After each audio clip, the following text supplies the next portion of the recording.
টানেলে beverage পান করছেন Ronaldo. এরপর সেই বোতল তিনি এগিয়ে দিলেন তার সতীর্থ জোয়াও ফেলিক্সের দিকে।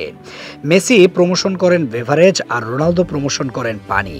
এমন কথা যারা বলতো, আজকের এই ভিডিও দেখার পর কি একই কথা বলার পরিস্থিতি রোনালদো কি আর কারো জন্য রেখেছেন? 2021 সালের সেই স্মরণীয় মুহূর্তটি কি ভুলে যাওয়ার মতো? ইউরো টুর্নামেন্টে প্রেস কনফারেন্সের টেবিলে রাখা কোকাকোলার বোতল সরিয়ে সবাইকে চমকে দিয়েছিলেন ক্রিস্টিয়ানো রোনালদো। মুখে একটি শব্দও বলেননি, তবু তার ইশারাই ছিল যথেষ্ট। বেভারেজ নয়, পানি পান করুন।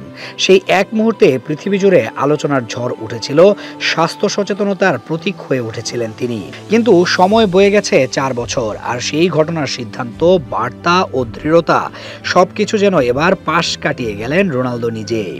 যিনি একসময় সবাইকে বেভারেজ এড়িয়ে চলতে বলেছিলেন, তিনি এবার সেই অবস্থানকে গোপনে নরম করে দিলেন নিজের আচরণে। সময় যেন দেখিয়ে দিল একই মানুষও সবসময় একই জায়গায় দাঁড়িয়ে থাকে না। মেসির জন্য যেমন তার লক্ষ্য বদলে গেছে বিশ্বকাপ জয় না করা, মেসির কারণে যেমন তার স্বপ্নের ব্যালন ডিওর ভুয়া পুরস্কার হয়ে গেছে, সময়ে সময়ে যিনি নিজের বক্তব্য বদলেছেন, সেই রোনালদো এবার নিজেকেই বদলে ফেলেছেন। বিখ্যাত ব্যক্তিরা তো তাও অর্থের জন্য বিভিন্ন জিনিসের প্রমোশন চালিয়ে যান, পরে খোঁজ নিলে দেখা যায় তারা নিজেরাই সেসব ব্যবহার করেন না কিংবা গ্রহণ করেন না। তবে রোনালদোর ব্যাপার হয়ে গেছে আরও উল্টো। তিনি যেখানে 2021 সালে কোনো বিজ্ঞাপনের জন্য নয়, সচেতনতার জন্য সবার উদ্দেশ্যে বলেছিলেন বেভারেজ নয়, পানি পান করুন, সেখানে রোনালদো নিজেই তো এখন এর ধার ধারছেন না। খেলার আগে টানেলে দেখা যাচ্ছে তিনি নিজেই পান করছেন বেভারেজের বোতল। তবে এটা কি রোনালদোর এক ধরনের হিপোক্রিসি হয়ে গেল না? যদিও এখন রোনালদোর সেই 2021 সালে করা কাণ্ড একটু হলেও পরিষ্কার হয়ে যাওয়ার কথা সবার। 2006 সালে যেখানে রোনালদো নিজেই বিজ্ঞাপন করতেন কোকাকোলার, সেই রোনালদো 2021 সালে কেন পান করতে নিষেধ করলেন এই বেভারেজ?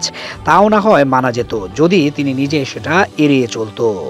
অথচ এখন দেখা যাচ্ছে টানেলের মাঝে তিনি নিজেই বেভারেজ পান করছেন। তবে কি এর সাথে আগে থেকেই জড়িত? শুধু কোকাকোলার সাথে সম্পর্ক নেই, তাদের পানীয় পান করতে নিষেধ করেছিলেন রোনালদো? নাকি সম্প্রতি তার জীবনে একের পর এক স্বপ্ন, উদ্দেশ্য পরিবর্তনের মতো এখন নিজেও তার খাদ্যাভ্যাসেও এনেছেন পরিবর্তন? নাকি এভাবে তিনি মার্কেটিং করে গেলেন এই বেভারেজের?